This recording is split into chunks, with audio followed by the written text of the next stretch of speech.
Hi, I'm Griffin Johnson, the armchair historian.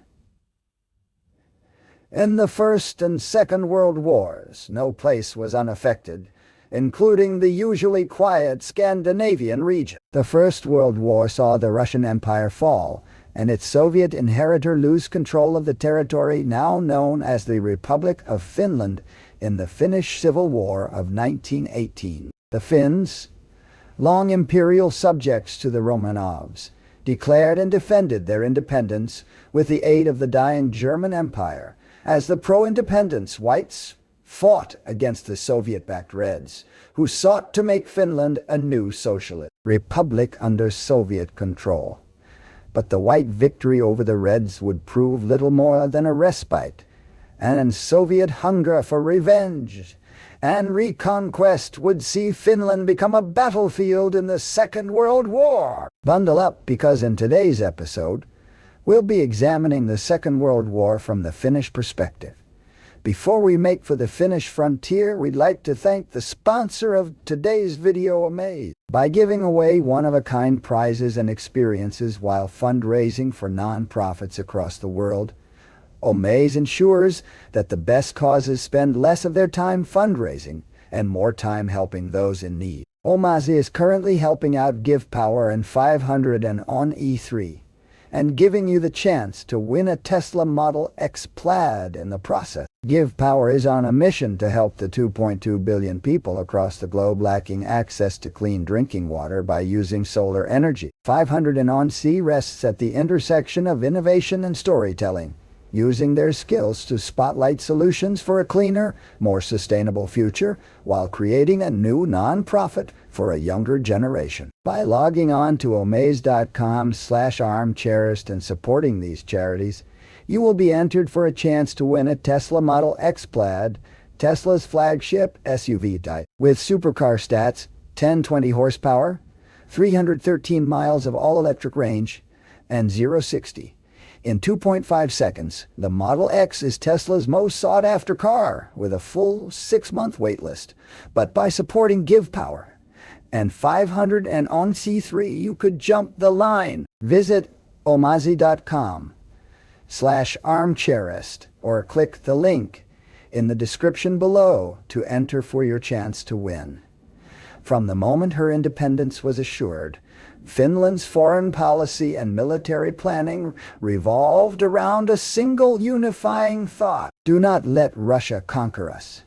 The whites had formed a national government that was staunchly anti-communist, but was well aware that the USSR was the regional power in their corner of Europe. Thus, the Finns walked a tightrope as they sought to protect their independence without provoking a second Russian invasion.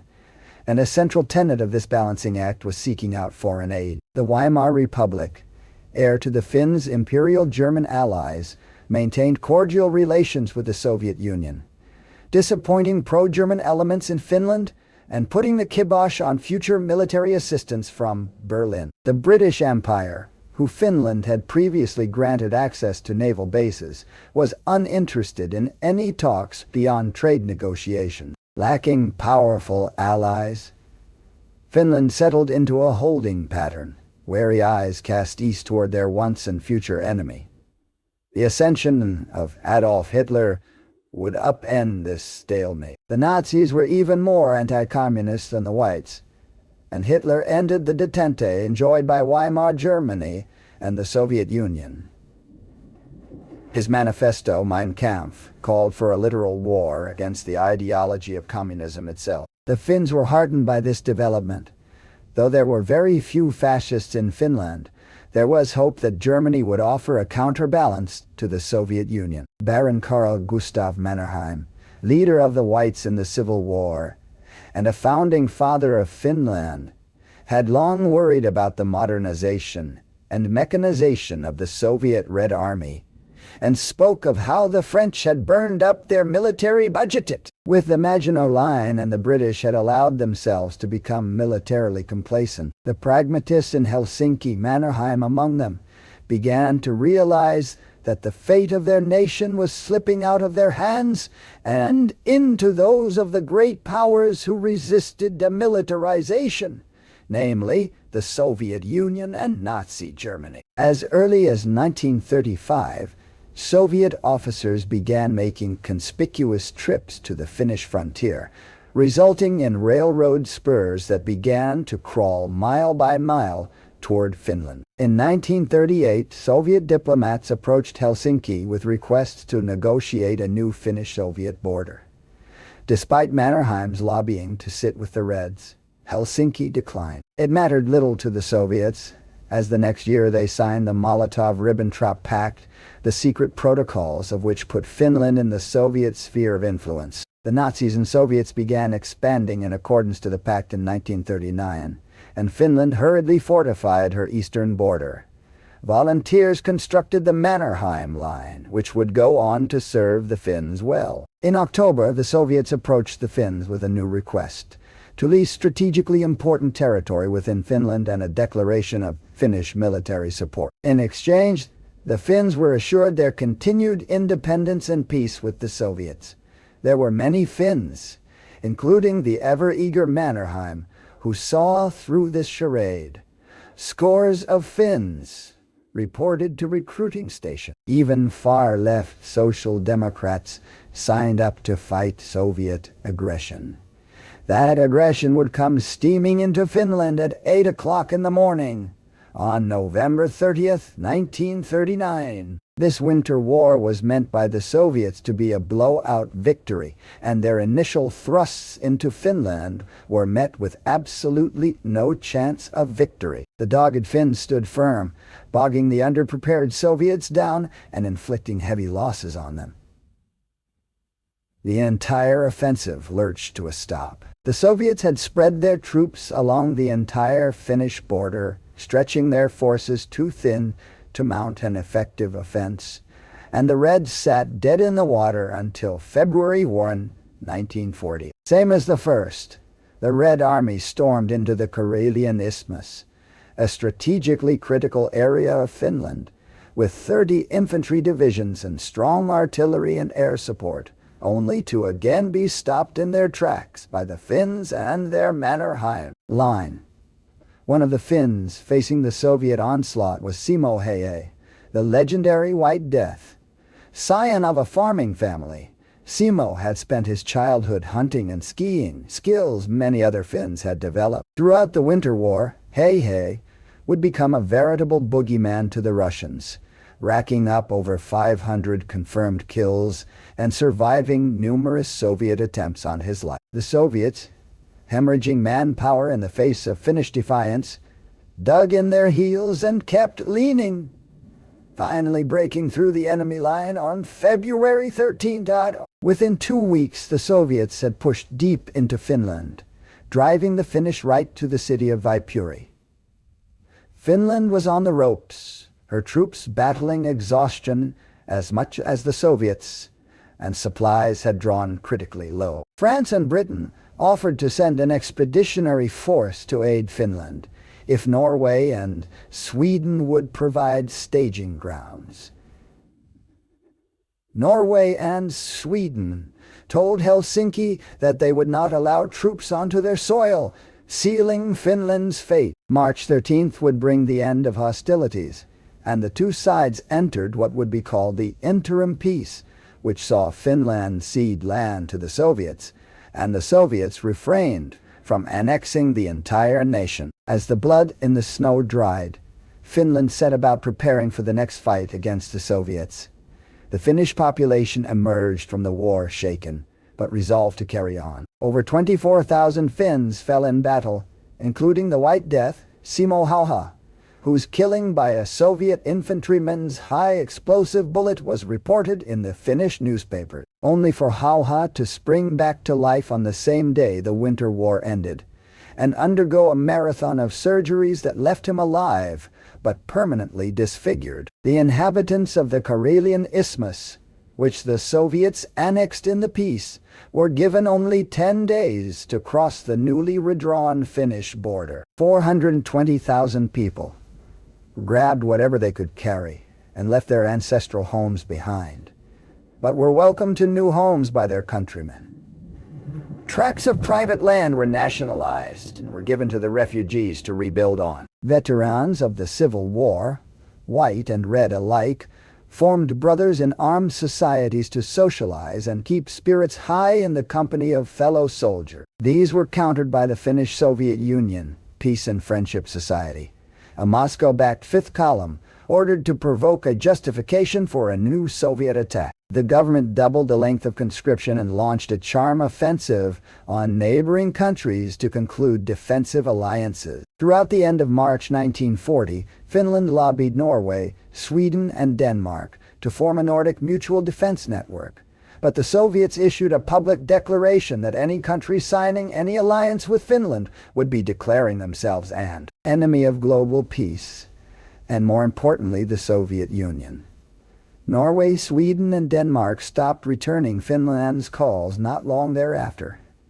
And by spring of 1940, Norway and Denmark had been occupied by Germany. France had fallen and Finland found itself not only politically isolated, but with Soviet and German troops on her borders.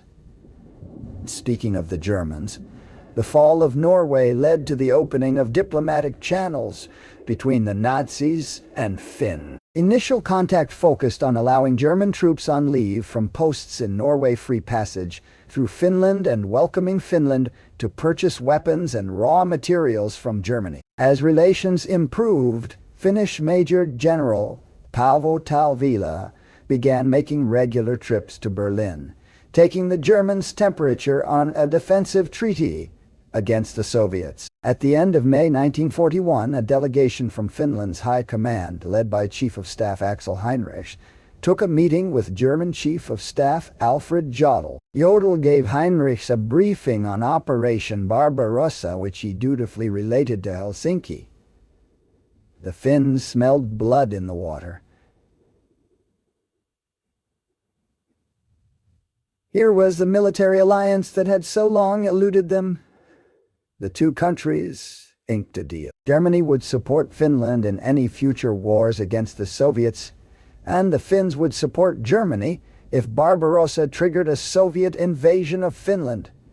To say the Finns threw themselves into their new alliance would be an understatement. A secret conference was held in Kiel, where Finnish and German planners laid out designs for jointly laid minefields in the Gulf of Finland, and the Finns opened their airfields at Malmö and Ute to the Luftwaffe. On June 5th, Mannerheim reactivated Talvila, apprising him of the results of the Kiel Conference and sharing Germany's timetable for invading the Soviet Union. He concluded by asking Talvila to take command of a Finnish task force that would lead the German drive to Leningrad. Talvila enthusiastically replied, "I accept. And this is the greatest moment of my life." Finnish Defense Minister Rudolf Walden ordered full mobilization on June 17th, and the Finns were able to call up 630,000 men and women for their anticipated war, one of whom was our old friend Simo Häyhä, whose attempts to join a combat unit were rejected. The White Death would be assigned to the Horse Call-Up Board and set his sights on determining which equine Finns should be drafted for service.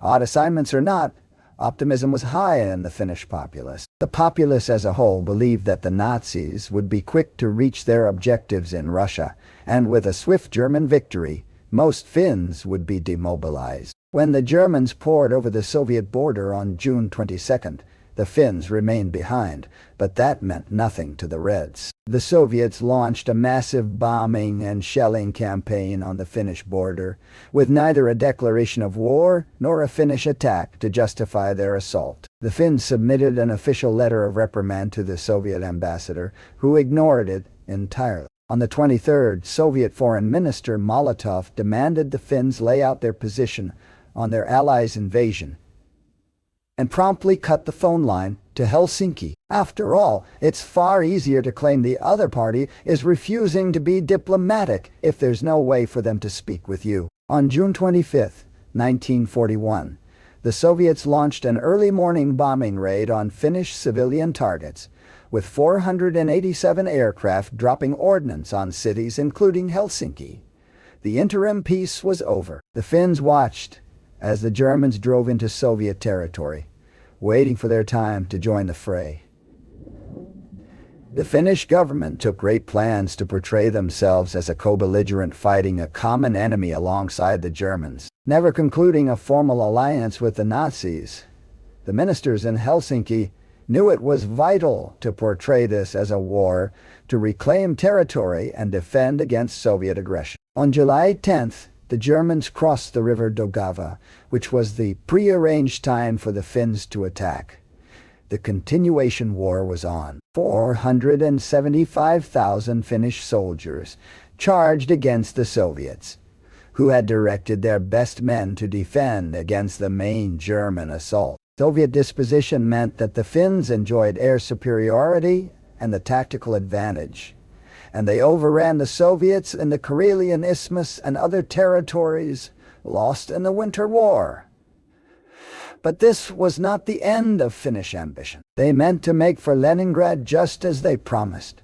The Finns split their forces, with some digging in to defend the Karelian Isthmus, while others crossed into Soviet territory. Finnish forces reached the river Svir on the 7th of September, and it was here that the small Nordic republic could have sealed the fate of the Soviet juggernaut. If the Germans had linked up with the Finns at the Svir as originally planned, they could have cut Leningrad's shipping lanes over Lake Ladoga, bottling up the city in a complete sea. But the Germans were halted 100 kilometers, or about 62 miles, from the river.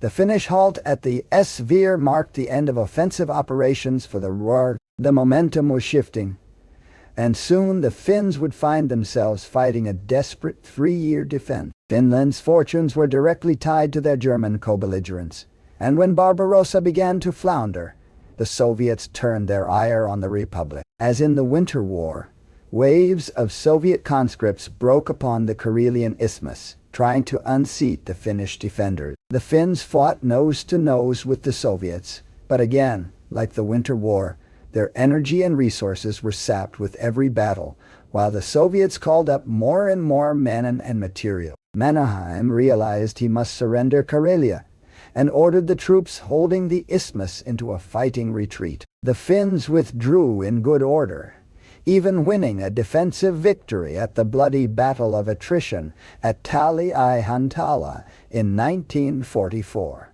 which placed the idea in Soviet minds that Finland may be more trouble than it was worth. For his part, Stalin was ready to consolidate his forces and drive to Berlin.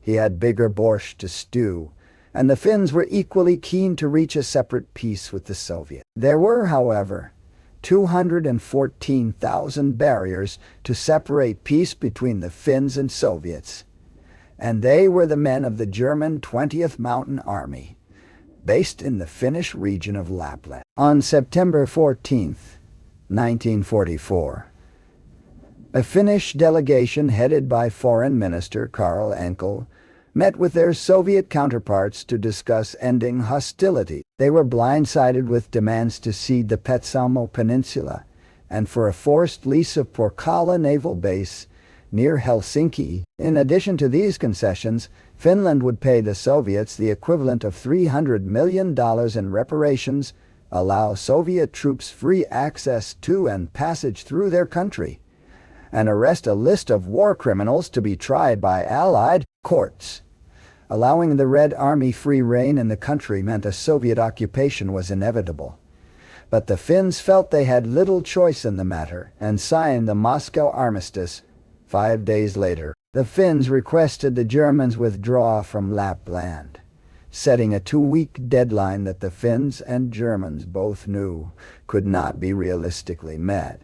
Just like the Soviets wanted, the Moscow Armistice required the Finns to use force against any Germans left in their country after the 2 weeks had elapsed, which would mean war between Finland and Germany. That war came on September 28th as the Germans were trying to make the 1,100-kilometer or 683-mile trek from their positions in Lapland to occupied Norway. Slowed by the size of their force and the small fact that it was the middle of an Arctic winter, the Germans could only do so much to adhere to the Finnish deadline. The Finns, for their part, delayed to the best of their ability, but the Soviets threatened to invade Finland yet again if they did not expel the Germans by force. And this time, the Soviets would keep the entire country. Finnish forces met the Nazi rearguard on the 28th, ordering them to surrender before opening fire. The Germans resisted fiercely, giving the Finns a taste of their own medicine with defensive works, including minefields, grenade booby traps, and scorched earth warfare. The Lapland War would last until April of 1945, the end of hostilities on continental Europe. Throughout all of this, however, a terrible injustice was being carried out behind Finnish line. East Karelia, a section of land long disputed between Russia and Finland, came under occupation by the Finns during the Continuation War, an occupational government with Finnish nationalist Väinö Kotalainen at its head. Kotalainen's government had three aims: develop Eastern Karelia, convince the population to integrate into the Republic of Finland, and eliminate foreign enemies. Many Russians living in the region were rounded up and placed in internment camps. The vast majority of the 24,000 interned in these camps were women, children, and elderly, as the men had long ago been called up to fight in the Red Army. A bad harvest in 1941, paired with the rough conditions of the camps, resulted in the deaths of thousands. It is estimated that the death toll for the camps was 18%, with Russian sources claiming a toll as high as 33%. By summer of 1945, the war in Europe had ended. Finland, though required to cede roughly 10% of its land and lease bases to the Soviets, was not occupied. Helsinki became the only capital city of a continental combatant to have never been occupied, and went into the Cold War, an island of Republican democracy in the Warsaw Pact. Finland had lost two major wars since 1939, yet had miraculously kept its independence. The Finnish story in the Second World War is one of grit, determination, and a total unwillingness to bow down before powers stronger than oneself. But it is also the tale of hatred, where nationalists were allowed to try their hand at ethnic cleansing in East Karelia. The Second World War from Finland's perspective is a complicated viewpoint to take, one grounded in Republican ideals and national pride, but also subject to paranoia and reprehensible actions and extremism.